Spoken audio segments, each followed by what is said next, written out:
نحمده ونصلي على رسوله الكريم أما بعد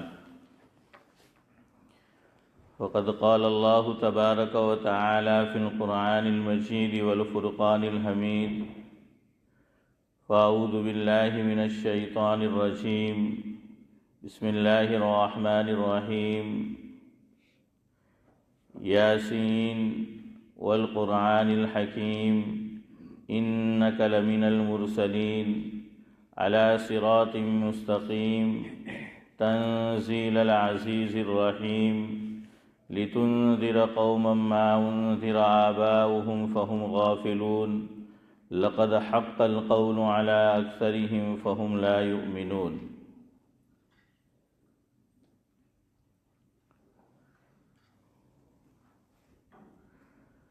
قرآن کریم کے تعلق سے شاعر مشرق علامہ اقبال علیہ الرحمہ کے کلام کا کچھ حصہ آپ کے سامنے پیش کرنا ہے۔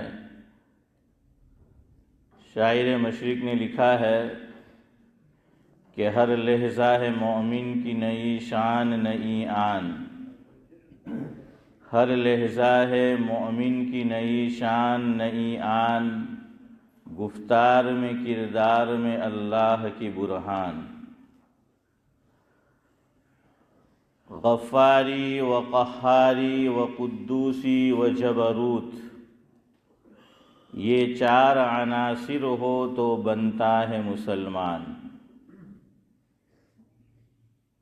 ہمسایہ جبریل امی بندہ خاکی، ہمسایہ جبریل امی بندہ خاکی، ہے اس کا نشیمن نہ بخارا نہ بدخشان۔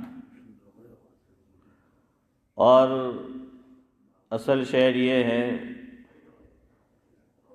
کہ وہ لکھتے ہیں یہ بات کسی کو نہیں معلوم کہ مومن، یہ بات کسی کو نہیں معلوم کہ مومن، قاری نظر آتا ہے حقیقت میں ہے قرآن۔ بزرگان محترم، یاسین شریف کے تعلق سے کچھ باتیں جمعہ کی مجلس میں آپ کے گوش گزار کی جا رہی ہے۔ یاسین شریف کا پہلا جملہ ہے یاسین، یعنی اس سورت کا جو نام ہے یاسین، پہلا جملہ بھی وہی ہے یاسین۔ یاسین کا کیا معنی؟ مفسرین نے مختلف اقوال نقل کیے ہیں،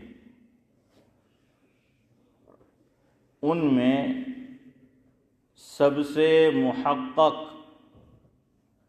اور پسندیدہ بات وہ ہے جس کو علامہ جلال الدین سیوطی علیہ الرحمہ نے حروف مقطعات کے ذیل میں نقل کیا ہے۔ جلالین شریف درجہ عالمیت میں عام طور پر مشکات شریف کے درجے میں یہ کتاب پڑھائی جاتی ہے۔ اس کا میننگ اور معنی جلال الدین سیوطی علیہ الرحمہ نے کچھ نہیں لکھا، نیچے یہ لکھ دیا اللہ اعلم بمرادہ بذلک۔ چار جملے لکھے، اللہ اعلم بمرادہ بذلک۔ اس کا مفہوم یہ ہے کہ یاسین شریف ہو یا جو بھی حروف مقطعات ہے، اس کا معنی کیا ہے، اس کا میننگ کیا ہے، اس کا ترجمہ کیا ہے، اس کی مراد کو اللہ تعالیٰ ہی جانتے ہیں، اللہ تعالیٰ کے علاوہ کوئی اور نہیں جانتا، اللہ تعالیٰ ہی یہ اس کی مراد کو جانتے ہیں، اور اسی کو پسند کیا علماء نے کہ اس کا صحیح مفہوم یہی ہے کہ کائنات میں اللہ تعالیٰ کے علاوہ کوئی نہیں جانتا کہ اس کا ترجمہ کیا ہے۔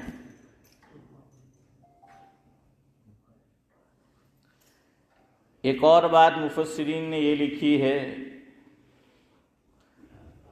حروف مقطعات کے ضمن میں، اس سے پہلے یہ بات یاد رکھے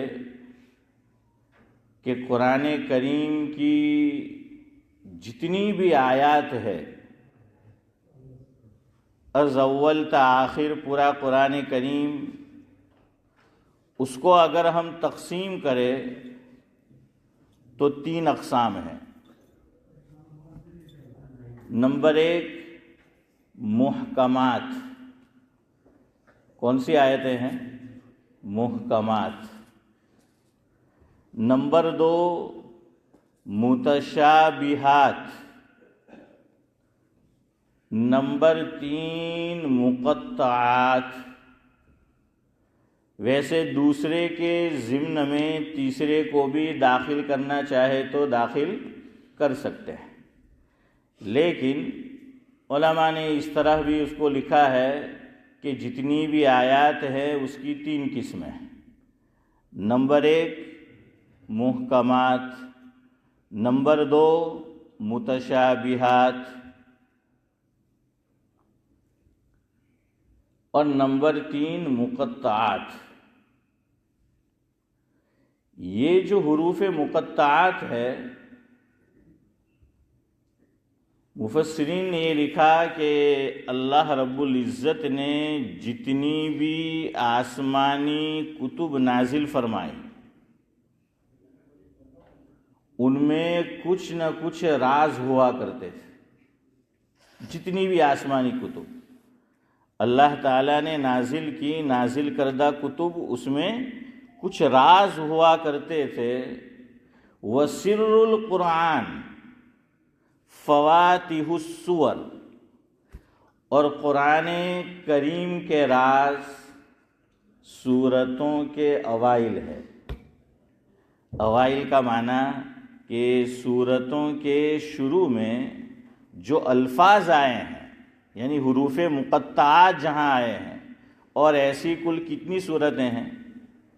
29 صورتیں ہیں۔ تو یہ اللہ تبارک و تعالیٰ کا کیا ہے؟ یہ راز ہے، بھید ہے، سیکریٹ ہے۔ اللہ تعالیٰ کے علاوہ اس کا معنی، اس کا میننگ، اس کا مفہوم، اس کی مراد یہ کوئی نہیں جانتا۔ اور علماء نے ایک بات اور لکھی، ہم معنی نہیں جانتے، میننگ نہیں جانتے، مفہوم نہیں جانتے، مراد نہیں جانتے، مگر ان حروف مقطعات پر ایمان لانا ضروری ہے۔ جس کا ان الذین آمنوا کا دعویٰ ہو، وہ یوں نہیں کہہ سکتا کہ بھئی جب مجھے اس کا معنی ہی نہیں معلوم، مجھے اس کا میننگ ہی نہیں معلوم، مجھے اس کا مفہوم ہی نہیں معلوم، پھر میں اس پہ کیوں ایمان لوں؟ اگر کوئی ایسا کہتا ہے اللہ نہ کرے، اللہ نہ کرے، تو وہ دائرہ اسلام سے کیا ہو جائے گا؟ خارج ہو جائے گا۔ کیوں؟ قرآن کریم کے ہر لفظ پر، ہر آیت پر، ہر جملے پر ایمان لانا ضروری ہے۔ یعنی آپ اندازہ لگائیے، علماء نے لکھا ہے کہ ویسے کوئی ابو لہب کا نام لینا مقدس جگہ پر گوارا نہیں کرتا۔ بعض مرتبہ ہمیں کسی سے سخت دشمنی ہوتی ہے، وہ آپ جانتے ہیں فرق کہ دشمنی کب رکھ سکتے ہیں، دینی بنیاد پر یا دنیاوی بنیاد پر، وہ مسئلہ اپنی جگہ ہے، لیکن سمجھانے کے لیے تو ہم اس کے ساتھ جو ہمارا معاملہ ہے، اس کا احوال خط میں یا آج کل کہہ لیجئے کہ واٹس ایپ پر میسیج کیا، میسیج کر رہے ہیں، تو ہمیں اس سے اتنی دشمنی ہوتی ہے، اتنا وہ شخص ناپسند ہوتا ہے کہ ہم تحریر میں اس کا نام لانا اور لکھنا بھی گوارا نہیں کرتے، اور سامنے والے کو لکھتے ہیں کہ آپ سمجھ جائیں گے، اور اس کو معلوم بھی ہوتا ہے اس لیے نہیں لکھتے کہ آپ سمجھ جائیں گے، کہ اس کو بھی معلوم ہوتا ہے تب یہ ہو سکتا ہے کہ میں اس کا نام لینا بھی گوارا نہیں کرتا۔ تو یہ سب بڑے بڑے جو گرو گھنٹال ہیں، وقارون وفرعون وحامان، ابلیس، ابو لہب، یہ سب گرو گھنٹال ہے۔ انہوں نے اللہ تعالیٰ سے مقابلہ کیا ہے، خدا کی خدائی سے مقابلہ کیا ہے، لیکن اللہ تبارک و تعالیٰ نے کیا کیا؟ قرآن میں ان کے نام کے ساتھ ذکر کیا، قارون کا نام آیا، فرعون کا نام آیا، حامان کا نام آیا، ابلیس کا نام آیا۔ اب چاہے اس کا نام کچھ اور ہو، ویسے علماء نے لکھا ہے کہ ابلیس چونکہ اللہ تعالیٰ کی رحمت سے وہ نا امید کر دیا گیا اس لیے ابلیس کہا گیا، باقی اس کا اصل نام کہتے ہیں کہ عزازیل تھا۔ کیا تھا؟ عزازیل۔ اور ہمارے حضرت فرماتے تھے مولانا ابرار احمد صاحب دھلیوی رحمۃ اللہ علیہ، بر وزن برازیل۔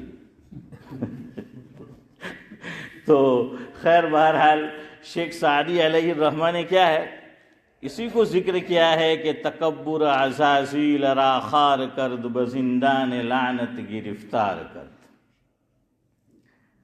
لیکن اس کو بھی ہم جب تلاوت کریں گے، نہ صرف کریں گے بلکہ کوئی تلاوت کر رہا ہے سنیں گے، ہر حرف پر کتنی نیکی؟ 10۔ اب فرعون کتنے لیٹر ہے؟ 5 لیٹر ہے نا، جزاک اللہ، 5 لیٹر، کتنی نیکی مل گئی؟ 50 نیکی مل گئی۔ اب کوئی صوفی صاحب نہیں بن سکتا کہ نہیں میں اتنی مقدس مسجد ہے مسجد قباء، تو میں اس کے مصلی پہ کیسے اس کا نام لے سکتا ہوں، اور تراویح میں چھوڑ دے تو پیچھے حافظ صاحب اس کو جانے ہی نہیں دیں گے، کہ جب تک تو فرعون کو یاد نہیں کرے گا میں آگے نہیں جانے دوں گا۔ تو بہرحال وہ اس میں آ گیا، اس پہ ایمان لانا ضروری ہے، ہر حرف پہ، ہر جملے پہ، ہر آیت پہ قرآن کریم کی ایمان لانا ضروری ہے، ورنہ کوئی مومن نہیں ہو سکتا۔ اسی لیے جو لوگ امی جان حضرت عائشہ رضی اللہ تعالی عنہا پر تہمت لگاتے ہیں، جو واقعہ افک ہے، اللہ رب العزت نے آیات نازل فرمائی، اسی لیے مفسرین نے لکھا، علماء نے لکھا کہ جو حضرت عائشہ رضی اللہ تعالی عنہا کی پاک دامنی کا اعتراف نہیں کرتا وہ دائرہ اسلام سے خارج ہو جاتا۔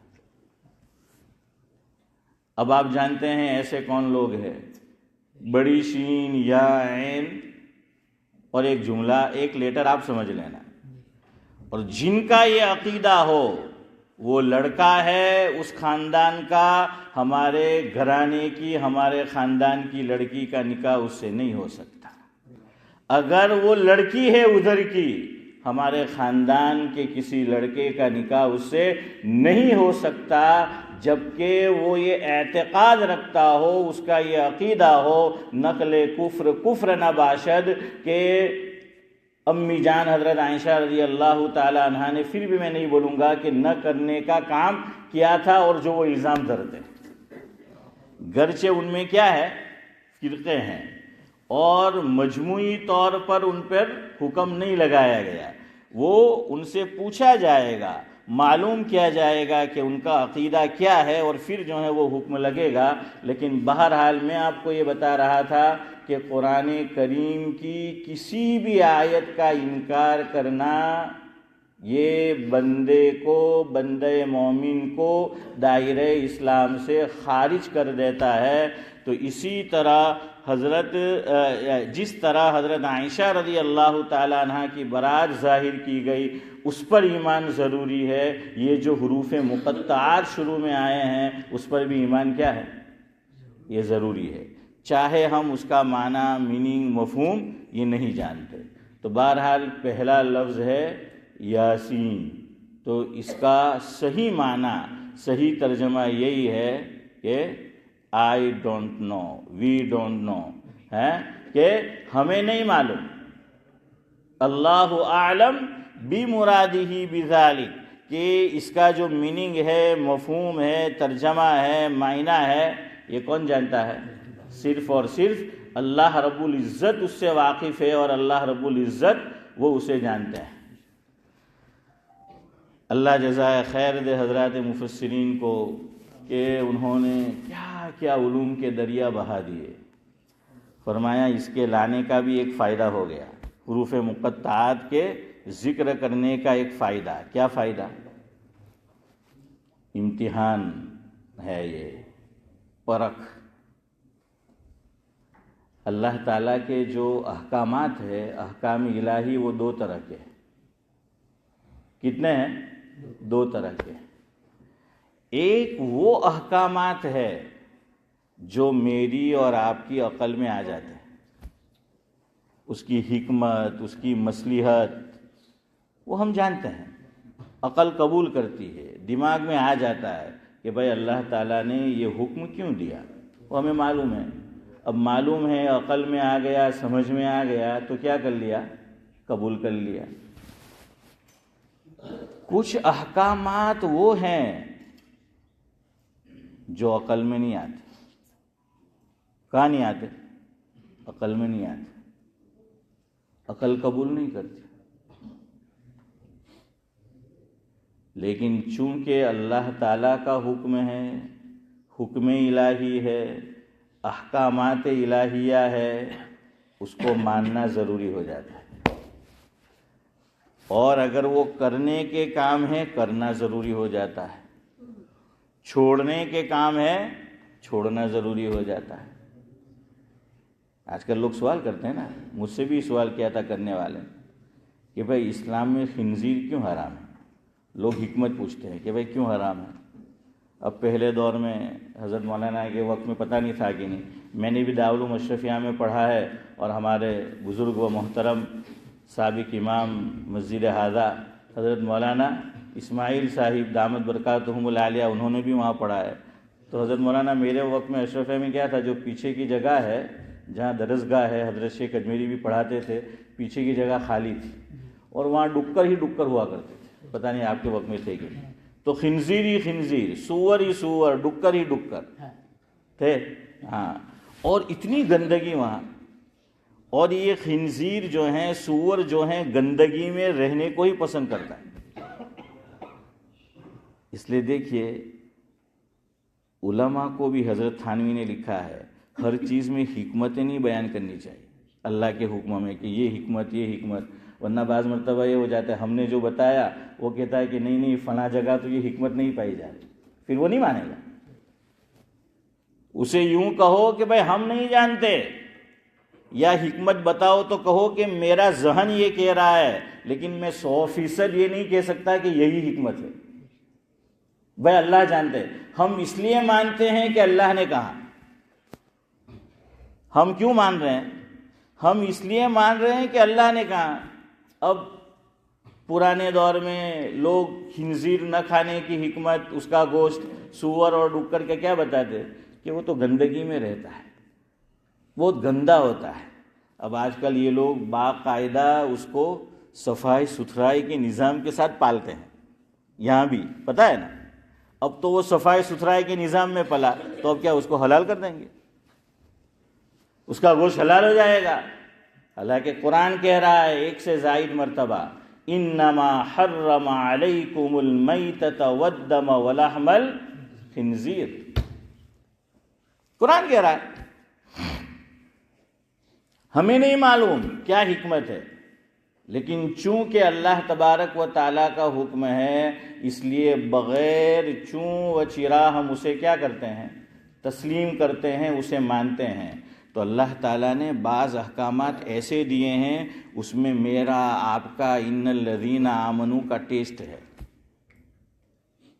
امتحان ہے، ایگزام ہے، پریکشا ہے، پرکھ ہے کہ آیا یہ بندہ مومن صرف وہی باتیں مانتا ہے جو اس کی عقل میں آتی ہے اور اس کی عقل قبول کرتی ہے، یا یہ وہ باتیں بھی مانتا ہے جو اس کی عقل میں بظاہر، میں ایک جملہ بڑھا رہا ہوں، بظاہر نہیں آتی؟ ورنہ یاد رکھیے، مفسر قرآن، سابق شیخ الحدیث، جامعہ اشرفیہ لاہور پاکستان، صاحب معارف القرآن حضرت مولانا محمد ادریس کاندھلوی نور اللہ مرقدہ نے لکھا ہے ایک مقام پر، جس کا مفہوم اور خلاصہ یہ ہے کہ اللہ تعالیٰ نے جتنے بھی احکامات بندے مومن کو دیے ہیں، جتنی بھی اللہ تبارک و تعالیٰ نے کرنے اور نہ کرنے کی باتیں ہمیں بتلائی ہے،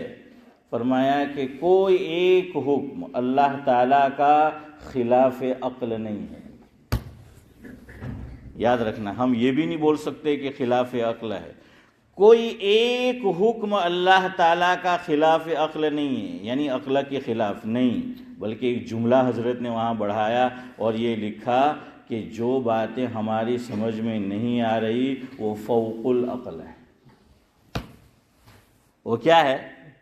عقل سے اوپر کی بات ہے۔ جیسے ہم بولتے ہیں نا کہ بعض مرتبہ مجلس جمی ہوئی ہوتی ہے، کوئی بات کر رہے ہوتے ہیں، ایک بندہ آ کے شامل ہوتا ہے تو کہ یار تمہیں بات کرے میں نے سمجھ میں نہیں آتی تو کہ تو رہا دیں گے، یہ تارا لیول نہ اوپر نہیں بات ہے۔ فاروق بھائی کہے نا کیا بولتے ہیں کہ بس تو چپ بیہی نہیں آ رہا ہم کہ یہ تنے سمجھ پڑے وہ ہے بھی نہیں ہم کہ یہ تارو جو لیول છે ને તારું جو اسٹیٹس છે ને એનાથી ઉપરની વાત છે۔ تو اللہ تبارک و تعالیٰ کے وہ احکام جو عقل میں نہیں آ رہے وہ خلاف عقل نہیں ہے، وہ ما فوق العقل ہے، اس پر بھی ایمان لانا کیا ہے؟ ضروری ہے۔ ہاں، اور ہماری عقل ہی کیا ہے؟ وہ کیا محاورہ ہے، کیا وہ شوربہ اور کیا پدی کا، کیا پدی اور کیا پدی کا شوربہ ہے، کیا پدی اور کیا پدی کا شوربہ، کیا ہماری عقل اور کیا جو ہے وہ وحی الہی کا مقابلہ ہے؟ کوئی جوڑ ہے؟ کوئی جوڑ نہیں ہے اس کا۔ علماء نے لکھا ہے جہاں عقل کام کرنا بند کر دیتی ہے وہاں سے وحی کے کام کا آغاز ہوتا ہے، وحی وہاں سے کام کرنا شروع کرتی ہے جہاں عقل نے کام کرنا کیا کر دیا؟ بند کر دیا۔ شاعر مشرق علامہ اقبال علیہ الرحمہ کے 2 شعر سنا کر گفتگو ختم کرتا ہوں، وقت ہو گیا ہے۔ انشاءاللہ آئندہ ہفتے انگلش میں بیان ہوگا، تو بہرحال کچھ لوگ ہوتے ہیں جو انگریزی کے لیے جلدی آتے ہیں، کچھ اردو کے لیے آتے ہیں، اس لیے میں نے بتا دیا کہ ترتیب کیا ہے، جب موسم بدلتا ہے تو ترتیب بھی بدلتی ہے۔ تو بہرحال انشاءاللہ آئندہ وہ ہوگا۔ تو اقبال نے کیا کہا سنو، آکسفورڈ کا پڑھا ہوا ہے لیکن اس نے قرآن کو سمجھ لیا، اور بعض مدارس دنیا میں پڑھے ہوتے ہیں لیکن عقل کے مارے نہیں سمجھتے۔ یہ آکسفورڈ میں پڑھا ہے اور قرآن کو سمجھ لیا اس نے۔